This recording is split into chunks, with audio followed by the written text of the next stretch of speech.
मोटे आदमी ने झूठ बोलकर कहा कि वह एक शुद्ध जर्मन है, लेकिन जर्मन सैनिकों को उसकी बात पर भरोसा नहीं हुआ। उन्होंने उसकी पैंट उतरवाई और जब यह पुष्टि हो गई कि वह यहूदी है तो उसे तुरंत पीछे ले जाकर गोली मारने के लिए खड़ा कर दिया गया। यह देखकर लड़के ने तुरंत अपना लाल स्कार्फ उतार दिया और अपने पहचान पत्र भी नष्ट कर दिए, क्योंकि वह खुद भी एक यहूदी था। जब जर्मन सैनिक उसके पास आए और पूछताछ करने लगे तो लड़के ने तुरंत धारा प्रवाह जर्मन बोलते हुए दुखी होने का नाटक किया। उसने दावा किया कि वह शुद्ध जर्मन खून का है और वह सोवियत यूनियन के अनाथालय से भाग कर आया है। वह जितना बोलता गया उतना ही भावुक होता गया, मानो उसने वहाँ बहुत बड़ा दुख झेला हो। उसकी इतनी अच्छी जर्मन सुनकर सैनिक भी कुछ देर के लिए उलझ गए, इसलिए वे लड़के को अपने अधिकारी के सामने ले गए ताकि वह खुद उसकी सच्चाई परख सके। अधिकारी के सवालों का लड़के ने बड़ी समझदारी से जवाब दिया और अपनी अनाथ होने की कहानी भी बताई ताकि सामने वाले का दिल पिघल जाए। लेकिन अधिकारी इतनी आसानी से मानने वाला नहीं था। उसने लड़के से पूछा कि उसके माता पिता का नाम क्या है। अब समस्या हो गई। लड़का अभी तक अपनी कहानी में इतना खो गया था कि उसने अपने माता पिता के नाम तक नहीं सोचे थे। लेकिन तभी पास खड़े एक थोड़ा दयालु दिखने वाले अधिकारी ने खुद ही लड़के की कहानी को आगे बढ़ाते हुए उसकी मदद कर दी। इसी बीच जब दोनों लड़के की दुख भरी कहानी में उलझे हुए थे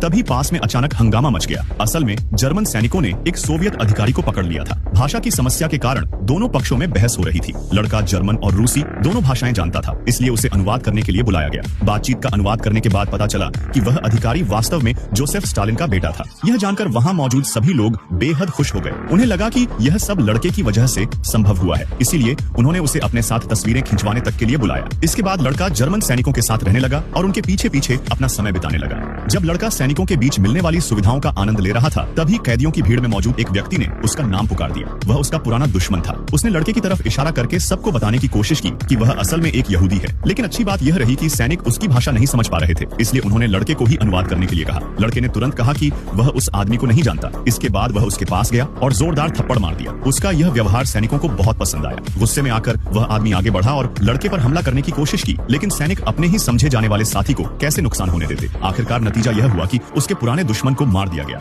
इस घटना के बाद लड़का पूरी तरह सैनिकों के समूह का हिस्सा बन गया। कुछ समय बाद उन्होंने सोवियत सेना की एक चौकी पर कब्जा कर लिया और वहाँ मौजूद दुश्मन के रेडियो सिस्टम को भी अपने नियंत्रण में ले लिया। जब लड़का रेडियो पर आ रहे संदेशों का अनुवाद करने ही वाला था तभी अचानक सब बदल गया। उसके 3 साथी स्नाइपर की गोली का शिकार हो गए। अपनी जान बचाने के लिए लड़के ने काफी सोच विचार किया और आखिरकार फैसला किया कि वह सोवियत पक्ष की ओर चला जाएगा। लड़के ने रेडियो के जरिए सोवियत सैनिकों से संपर्क किया। उसने खुद को एक युवा संगठन का सदस्य बताया और झूठ बोलते हुए कहा कि वह जर्मन सेना के अंदर छिपकर काम कर रहा एक यहूदी है। इसके बाद दोनों पक्षों ने पहचान के लिए एक गुप्त संकेत तय किया और मिलने की जगह भी तय कर ली। रात गहरी होते ही लड़का बिना देर किए सोवियत सैनिकों की तरफ दौड़ पड़ा, लेकिन जैसे ही उसने सामने पहुंचकर अपने हाथ ऊपर उठाए और आत्मसमर्पण करने की कोशिश की, सामने खड़े सोवियत सैनिकों ने भी अपने हथियार नीचे रख दिए और खुद भी हाथ ऊपर उठा दिए। यह देखकर लड़का पूरी तरह हैरान रह गया। तभी अचानक पीछे से जर्मन सैनिक नारे लगाते हुए बाहर निकल आए। असल में उन्होंने देखा था कि लड़का अकेले दुश्मन की तरफ भाग रहा है। उन्हें लगा कि वह अपने मारे गए साथियों का बदला लेने जा रहा है। यह देखकर वे भावुक भी हो गए और उनका हौसला भी बढ़ गया, इसलिए वे भी उसके पीछे पीछे हमला करने दौड़ पड़े। जो लड़का दुश्मन के पास जाकर बचना चाहता था वही उल्टा सबकी नजरों में हीरो बन गया। उसकी किस्मत सच में अविश्वसनीय थी। स्टोरी अभी खत्म नहीं हुई है, असली मजा तो अगले पार्ट में है। अगर आप चाहते हो कि मैं जल्दी नेक्स्ट पार्ट लाऊं तो अभी कमेंट करो। जैसे ही 100 कमेंट पूरे होंगे 24 से 48 घंटे के अंदर अगला धमाकेदार पार्ट अपलोड कर दिया जाएगा। और हाँ, 24 से 48 घंटे के अंदर वापस आकर जरूर चेक करना। वीडियो अच्छा लगा हो तो वीडियो को लाइक और पेज को फॉलो जरूर करें।